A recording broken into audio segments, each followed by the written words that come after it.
Okay, so you're going to invest in a coaching program. How do you measure success? How do you understand where you should be by the time it's done?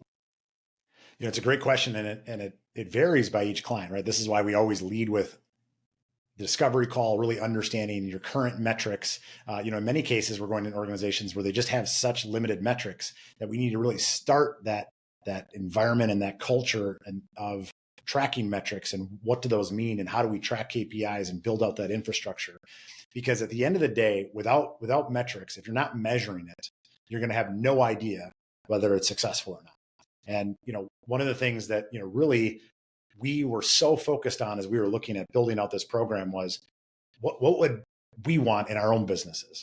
And it's so much more powerful if you can come into our business and say, here's the problem, here's the metric, we're going to move it from here to here, and here's how and here's why, right?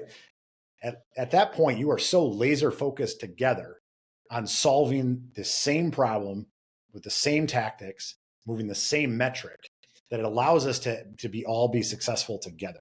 And I think it's oftentimes one of the biggest things that gets dropped in any sort of consulting, coaching, training program at all, is because both sides of the table are all of a sudden looking at very different metrics and different success metrics.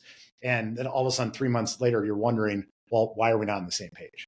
I couldn't agree with you anymore, but I'm going to go one step further. And I'm going to say that I've seen some strategies, very good strategies, but ultimately they didn't work. And the reason why was because they were too complex. They were too detailed. And so often when we have a plan, even a good plan, not a great plan, but a good plan, and it's simple, it tends to get success. And that's the thing that we try to do with our clients, is we try to make it so easy that it's fun, and so easy that you'll have no excuses. And when you have clarity and you have connection to the result, so often it is fun and it is easy. And that's because you're generating results.